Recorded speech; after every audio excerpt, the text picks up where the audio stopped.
colonies might be more or less vulnerable to multiple risks. And so this can help you look at a colony where you might need to pay some attention to population trends or other things that you might want to measure to assess, well, how well is that population doing, given that there's kind of accumulation of risks that they might be encountering.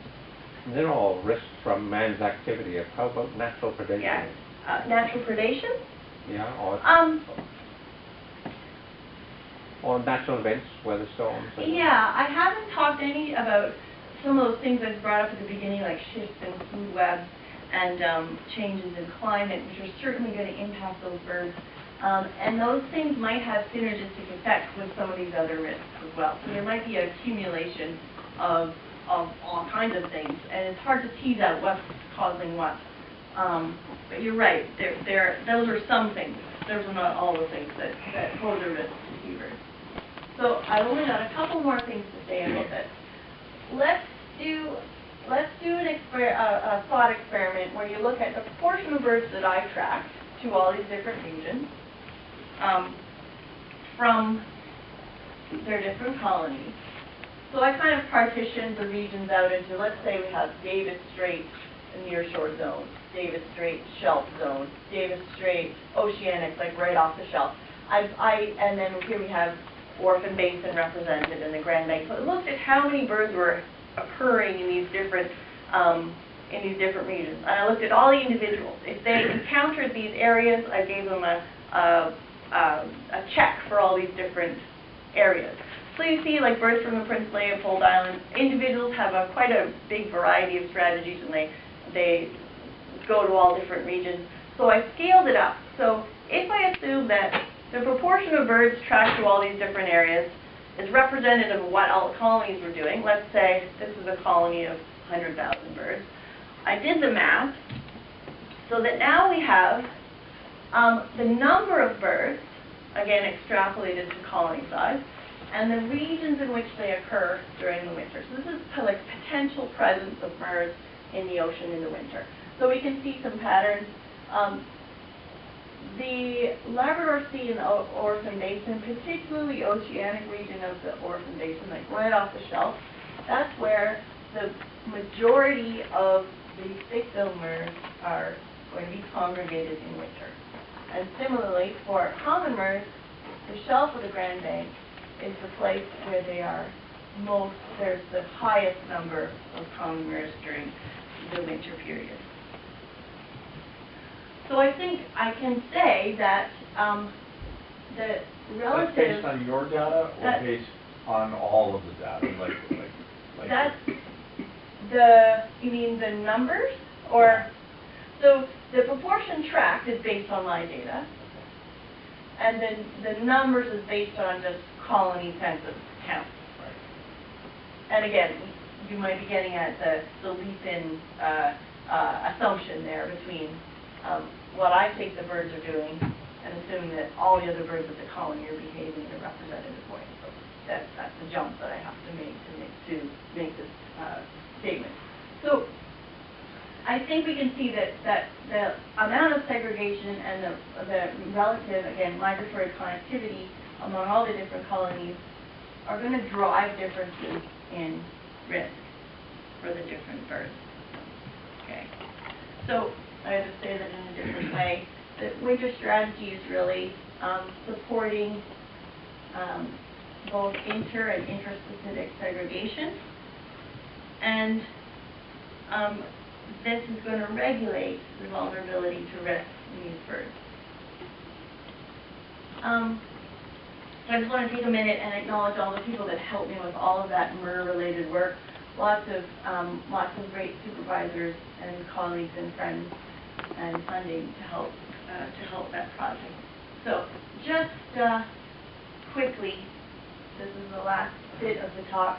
So how do I then take this experience I have and the interest I have in seabirds and tracking and risk and pull it towards what might be the role for Bird Studies Canada in particular in figuring out how we might address some conservation objectives for seabirds in the region. So something that I worked out with some colleagues around the Maritimes and within Bird Studies Canada is, what about if we kind of pool all the work that's been happening in the region on tracking, and we try and assess what are the cumulative effects of anthropogenic risks to colonial breeding seabirds, and then can we take that information and develop some strategies that might just target a few key threats or a few kind of risk hotspots in the region.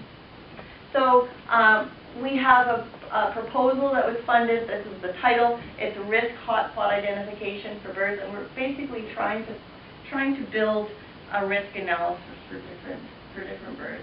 The rationale is really that in Atlantic Canada we have this is the Canadian Wildlife Service colony database. All the black dots are colonies. Seabird colonies, we have a marvelous abundance of seabird colonies all the way up the coast of Labrador. Thousands and millions of seabirds are breeding in this region. So it would be great to be able to understand some of the risks that they're facing. So what we're going to try and do, our goals for this project are to assess anthropogenic risks and try to understand those hotspots and focus our conservation attention in some sort of tractable goals, and then to work to mitigate those threats with the long-term goal of having an impact to reduce disturbance or mortality of seabirds. This is at the moment a 3-year project, but when you look at those goals, I feel like it's more like a 20-year project. But for now, we're going to start with 3 years. So year 1, we've been working on compiling the data. So we have seabird tracking and threat layers of different risks. Then next year, so in the coming year, we're going to look at distribution modeling of multiple species. And then, as I said, hopefully to think about how we might develop conservation strategies or even look at barriers to conservation.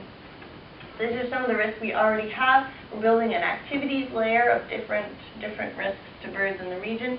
This is all kind of spatially referenced. We're also developing what might be vulnerability to a suite of species, and the vulnerability is going to be dependent on the distribution of birds and their sensitivity to a risk, but also the likelihood of encountering that risk. So we're doing this. We're getting people to assess the vulnerability of species based on basically their expert knowledge. So this is done through a survey with a bunch of sort of seabird experts in the region that already understand the vulnerability of different species to a particular risk. And then we already have data from 7 different institutions, from 13 colonies, 375 tracks of different birds, and 20 people have already contributed data. So I'm really pleased with the response we've had around the area from people who are willing to kind of pool their data into one place and look at some of these sort of large-scale issues. We're going to build our distribution models using this tracking data. So we have our threat layer, our sensitivity analysis, and our distribution, and we're going to use this to build a model for hotspots. And our next steps are just to kind of work through this flow chart of activities and try and build this model for the coastal region of the Atlantic provinces. So that's what I have to say about seabirds, and I'm really pleased that we've been able to build a network of people, data contributors, and people who are interested in collaborating here with Bird Studies Canada. So that's all, and I'm very happy to take questions. Thank you very much. Thank you very much, Mara.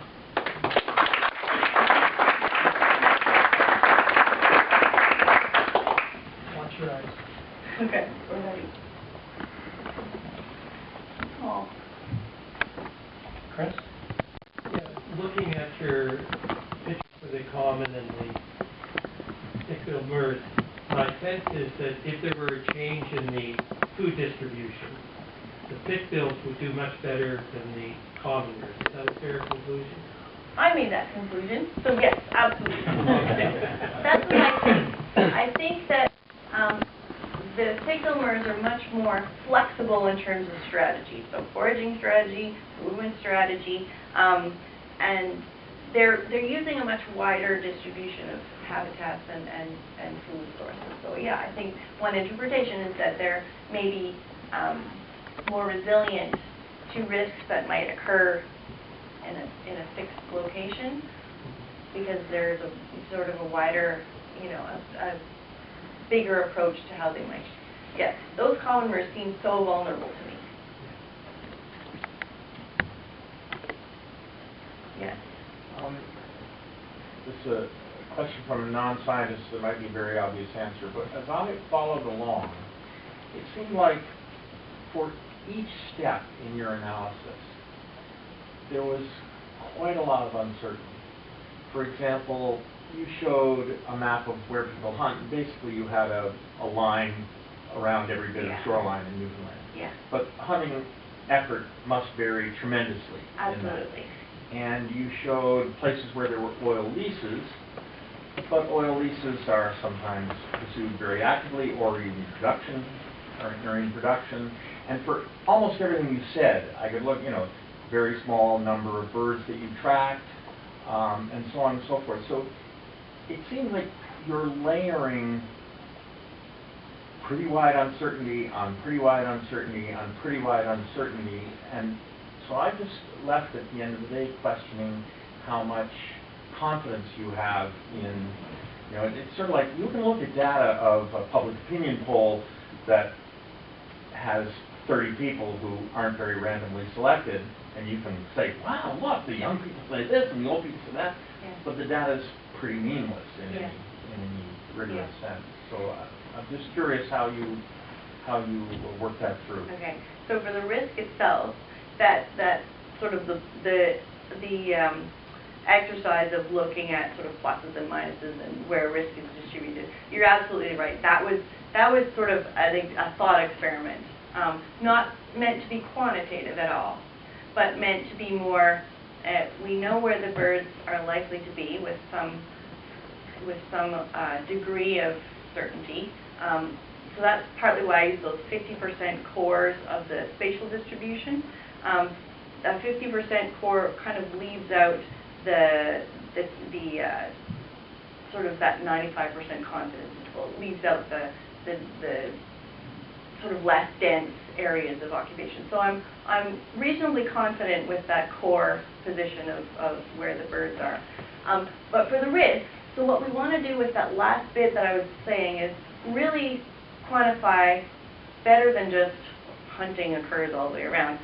There's data to support that. I didn't incorporate that data into a quantitative measure in my work, but the point is that you could. And so what we're doing with, we have a GIS guy who works with these type of layers and is able to quantify the level of, like the intensity of whatever the risk might be, hunting, for example, at a much finer scale. And so we're working on pulling that data, making that data more, less uncertain. Yes, yes. So that we can say with more confidence. The point is to say with more confidence what risk really is affecting particular birds. But yeah, you're right. There's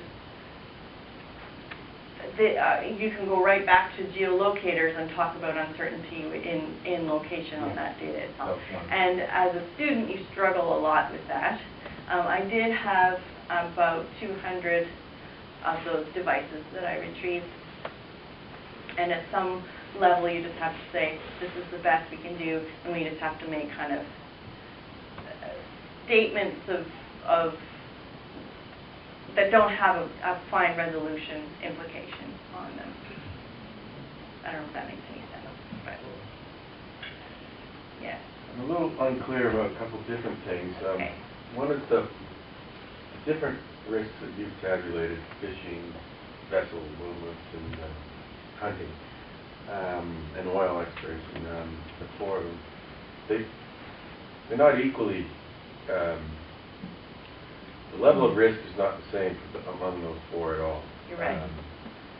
Oil spills are higher, or they kill more birds, Yeah, but the probability of them is low. That's right. Very low, whereas fishing, probably in the middle. But anyway, these are not the same.